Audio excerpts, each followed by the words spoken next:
Olá, queridos. Hoje eu quero falar com vocês sobre o que está acontecendo agora, hoje, em Israel e no mundo inteiro. E não estou falando de nenhuma pandemia, estou falando das festas de Hanukkah. Então, o que são as festas de Hanukkah? Festas judaicas que estão acontecendo sempre em dezembro. O mês de Kislev no calendário hebraico, que é calendário lunar. Vamos falar de tudo isso logo. Está acontecendo agora, hoje é o primeiro dia de 8 dias de festas de Hanukkah. Hanukkah é uma festa de reunião familiar, de encontro, de juntos, de alegria e também de muita comida doce. E o mais conhecido e parte mais tradicional desta festa é acendendo as velas no Hanukkah. O Hanukkah é aquele candelabro de 9 velas que se acende, cada dia se acende uma vela a mais. Você usa uma vela para acender os outros 8, aquele central é aquele que é o servidor. E no primeiro dia se acende uma vela, no segundo dia se acende 2 velas, e assim até o último dia que se acende todos os 8 velas e ilumina com todas as velas do candelabro, chama Hanukkah.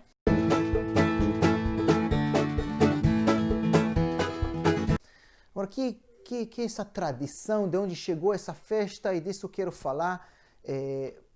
Hoje, no primeiro encontro, vamos falar sobre a tradição hebraica que temos hoje. Hoje vamos falar dessa festa e também dessa semelhança que temos dessa festa a outra festa bem conhecida no mundo, Natal. Natal acontece também mais ou menos nas mesmas datas cada ano. E vamos ver as similaridades entre as duas festas para entender a origem dos costumes. Gente, as duas festas, cada uma vem para comemorar outros eventos e não tem nada a ver. Mas se você olha os hábitos, as tradições que se faz, é muito parecido. O encontro familiar, o comer juntos, os doces de Natal. E o mais importante é a luz, acendendo essas lamparinhas, como se chama, em cima do arvolinho de Natal. É muito parecido ao acender as velas, é usando a luz. De onde vem essa tradição? Vem do mesmo lugar. Uma coisa que está em comum entre os judeus, os católicos, os muçulmanos, os hindus, todos somos seres humanos. E outra coisa parecida é que todos vivemos no mesmo mundo. E isso que eu quero dizer, as tradições de Hanukkah, igual que as tradições de Natal, vêm de uma tendência humana e o mundo. Estamos falando do hemisfério norte do mundo. Eu sei que o Brasil não está nesse mesmo tipo de clima, mesmo estações do ano, mas essas tradições foram desenvolvidas aqui no Meio Oriente e na Europa. Esse é o mês mais escuro do ano. O 22 de dezembro é o dia mais curto do ano. Mais curto, a noite mais longa do ano. A noite entre 24 e 25 é a primeira noite que você pode reparar que está um pouquinho mais curta. Acho que é o começo da prolongação do dia. É o tempo mais escuro do ano.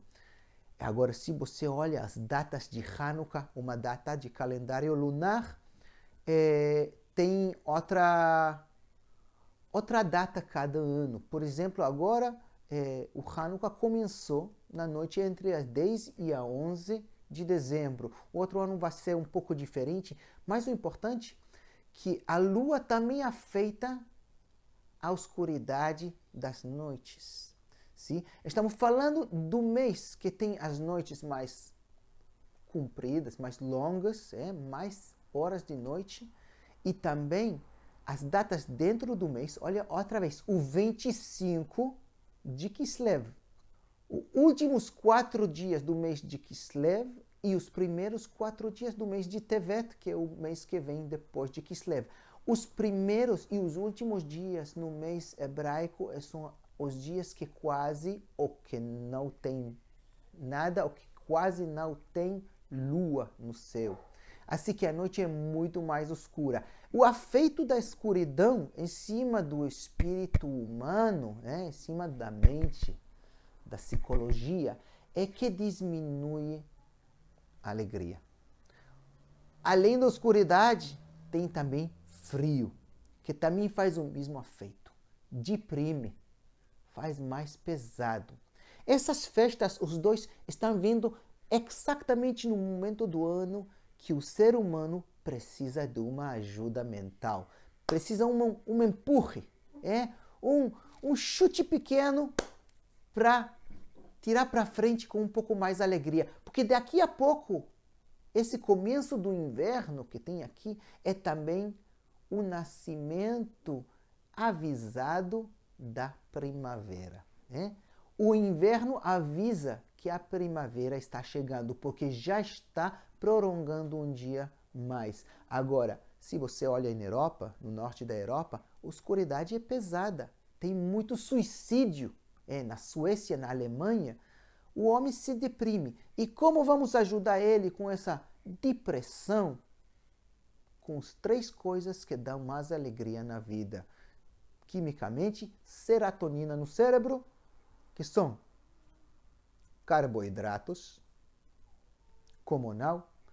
Todo mundo sabe que quando você está um pouco triste, um bolo vai te levantar o espírito.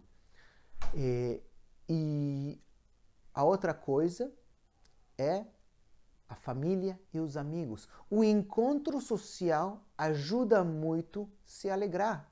Porque a coisa mais estável, que mais te conecta no vida cotidiana, que te dá razão para a vida, é a conexão humana que você tem. Pai, mãe, filhos, irmãos, amigos, primos. Esses são argumentos muito importantes para batalhar em contra da tristeza que surge pela escuridade e pela escuridão e pelo frio. E, como não, se você quer batalhar em contra da escuridão, você usa a luz. A vela, o fogo da luz, e a luz, gente, cientificamente comprovado, mais luz ajuda o cérebro a criar mais serotonina, mais felicidade, mais alegria e também mais atenção, Você é mais acordado, mais levantado quando tem mais luz. Assim que você acende as velas. Agora que estamos entendendo de onde vêm as tradições, que vêm do espírito humano, vamos falar um pouco dos raízes, dos tradições religiosas que tem em Hanukkah. A raiz dela está na Bíblia, sim? No Torá e nos profetas. Mas essa festa não vem do Torá e não vem dos profetas. Vamos entrar nos raízes judaicos da festa de Hanukkah. No ano 167 a.C., nasceu as festas de Hanukkah. As tradições judaicas falam sobre um governo grego que estava aqui na terra de Israel, o Império Grego. Não vamos andar atrás até Alexandre Magno, vamos falar disso. O Império Grego, o centro dele era em Damasco, não na Grécia, porque já estava dividido em várias partes dessa grande Grécia. O centro em Damasco está governando Israel e, por alguma razão, eles começam a abusar dos judeus. O pior de todos é que eles dão regras e leis que proíbem a prática dos mandamentos judaicos e obrigam o povo judaico a praticar paganismo, sacrificar porcos para estátuas. Agora, já depois vamos falar de por quê. Porque era bem conhecido que o Império Grego dá autonomia de culto e cada país conquistado. Mas também, ao outro lado disso, tinha o helenismo. O helenismo é adquirir a cultura grega para você poder ser parte do governo grego. Se você é parte do império, você quer ser como os gregos, se vestir como os gregos, dar nomes aos seus filhos, nomes gregos. Gente, essa se chama conquista cultural. Além da conquista política, que só é cobrar impostos, a partir de agora, estou passando a minha cultura para o lugar conquistado, isso que fizeram os gregos. Mas Antíocos IV, aquele que governou em Damasco na época falada, 167 anos antes de Cristo, começa a dar ordens que mandam os judeus sacrificar, fazer sacrifício para deuses pagãos no templo e fora do templo. Fala sobre um sacerdote chamado Matitiau, que vive em Modi'in, uma cidade que está perto da costa de Israel.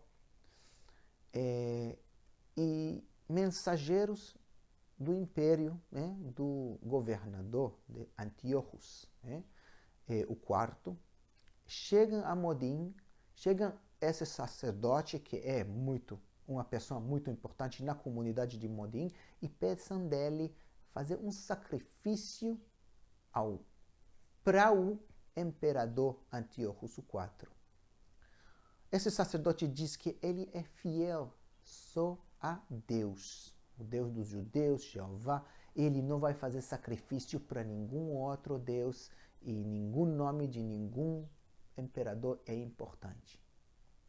Então esse mensageiro chama outra pessoa do público, algum judeu, que ele é helenista, sim? Daqueles que se estão aceitando a cultura grega. Assim a gente está começando a ver que o povo está dividido.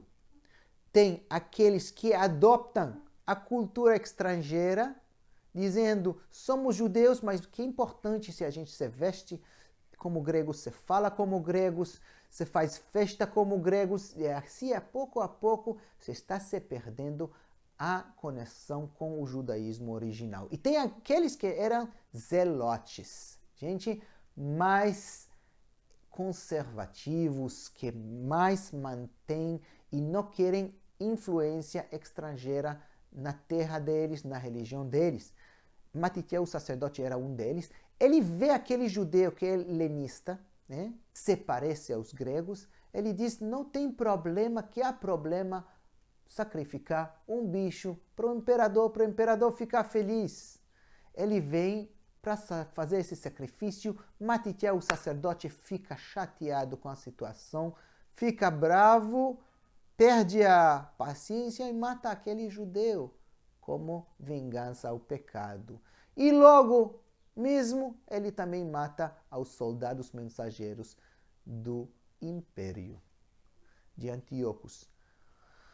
Logo depois disso, começa a rebelião Hasmonea. Gente, Hasmoneus é o nome da família de Matitieu. Ele tinha 5 filhos. O mais famoso dele era Judá Macabita. O que significa Macabita? Um apelido que deram para ele, não um sobrenome. É um apelido porque a palavra Makebet é um martelo grande. Você conhece esse imperador? Ouviu falar desse imperador da Alemanha, Karl Martell? Significa Carlo o Martelo, porque era um guerreiro que gostava de andar com martelo quebrando cabeças. Judá Macabita é o mesmo tipo de apelido. Ele tinha um martelo, provavelmente tinha um martelo grande quando ele batalhava, e esse martelo deu para ele um apelido que ele é um marteleiro. É Judá o marteleiro, Judá Macabi. Por isso que o livro que conta a história dessa rebelião se chama Macabeus, A e Macabeus B. Olha só, estou falando já para o próximo encontro, que o livro de Macabeus não foi canonizado no Antigo Testamento judeu, e sim foi canonizado no Antigo Testamento católico. Tem que pensar por que foi censurado a história da rebelião dos Macabeus, dos Hasmoneus, mas desse vamos falar em outra oportunidade. Porque a rebelião durou 3 anos, incluindo várias batalhas grandes, altos e baixos na situação. Os judeus vencem, os judeus são vencidos. No processo do rebelião, os gregos conquistam Jerusalém e contaminam o templo. Se eles profanam o templo como vingança à cultura judaica, se eles dizem, vocês são rebeldes por religiosos, vamos castigar vocês onde mais dói para vocês. No templo vamos profanar, vamos meter, colocar dentro do povo, vamos colocar dentro do templo estátuas e animais que são profanos aos judeus.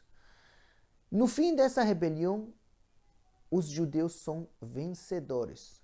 Poucos em contra de muitos. Agora, gente, em Hanukkah e em todas as festas judaicas, sempre se comemora um milagre. Esse momento que os poucos venceram os muitos pode ser considerado um milagre e é suficiente para ser a festa. Quando os judeus conquistam por fim Jerusalém, eles purificam o templo e restauram a obra, o culto, o sacrifício no templo, a coisa que era tão importante para os judeus religiosos. E esse o que está celebrado na festa de Hanukkah, a restauração da obra no templo. Agora, olha só que a data 25 de Kislev se repete, porque é a mesma data que foi inaugurado o templo de Salomão, quase 900 anos antes, não, 800 anos antes, foi inaugurado o Templo de Salomão, e também em festa de 8 dias. Assim que é paralelo. Os Hasmoneus começam de novo e restauram a obra no templo, é como construir um templo novo. E por isso celebram na mesma data, por 8 dias, da mesma maneira que Salomão festejou. Olha o livro de Reis, primeiro livro de Reis, capítulo 8, está a descrição de toda a festa que fez Salomão, todas as orações que ele faz quando ele inaugura, na inauguração do templo em Jerusalém, e no fim diz que no 8º dia ele mandou o povo para voltar para suas casas, assim que também celebraram, comemoraram por 8 dias. Então, temos uma semelhança desde a inauguração que está na Bíblia, no livro de Reis. A inauguração do tabernáculo também era no mês de Kislev. Provavelmente na mesma data, tem alguma discussão se é exatamente a inauguração do segundo templo de Ezra e Neemias também era no 25 de Kislev, segundo as tradições judaicas. Aqui sim que tem uma continuação na tradição. Se vocês têm alguma conexão com essa festa, se conhecem judeus que celebram essa festa, você vai ver que a história que se conta, o que se conta aqui em Israel sobre essa festa, fala de outro milagre, fala de outra história. O que eu vi de criança, o que me ensinaram no jardim infantil, é assim. Começa quando já chegam e purificam o templo. Quase não se aprende sobre as batalhas, sobre essa grande milagre que os macabeus, os hasmoneus, conseguiram batalhar em contra dos gregos, que tinham 4 vezes mais soldados deles, tinha elefantes, o tanque daquela época era o elefante que eles podiam usar. O milagre no Hanukkah é que quando já purificaram o templo, encontraram que não tem suficiente azeite para acender o candelabro. E vai demorar 8 dias para trazer novo azeite da Galileia, de onde se traz o melhor azeite, só o extra virgem, que você pode usar no candelabro do templo. E encontraram só um latão pequeno de azeite. E esse azeite podia só ajudar por um dia.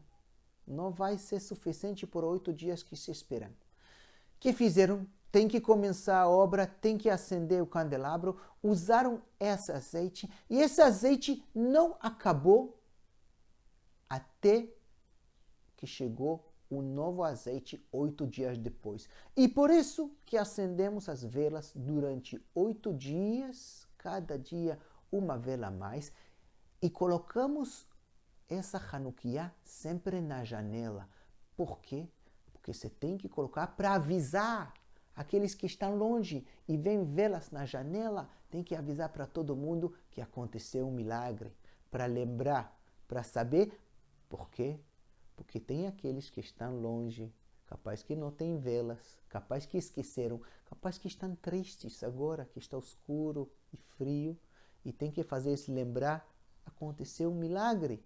Deus nos ama, somos judeus escolhidos por Ele, e por isso temos que aguentar com a fé e seguir para frente com alegria. A história desse latão de azeite, que foi suficiente por 8 dias, não está mencionado no livro de Macabeus. No Mishnah, que é o livro de histórias e leis judaicas, que tem 6 livros grandes, não está mencionado nada da história do milagre de azeite. A Mishnah foi escrita entre 100 e 200 anos depois de Cristo. Estão falando 350 anos por aí depois desses eventos. Assim que já tinha que ter essa informação. Hanukkah também está mencionado no livro de João, capítulo 10, versículo 22, e não está mencionado nada de qualquer costume sobre o azeite e o milagre de azeite. A primeiro lugar, o primeiro momento na literatura judaica que está mencionado o milagre do latão de azeite é mais ou menos de ano 400 depois de Cristo, mais de 500 anos depois dos eventos dos Hasmoneus, está mencionado no Talmud, livros de leis judaicos mais avançado, que está mencionado essa história. E essa história virou a tradição mais firme e mais central dessa festa.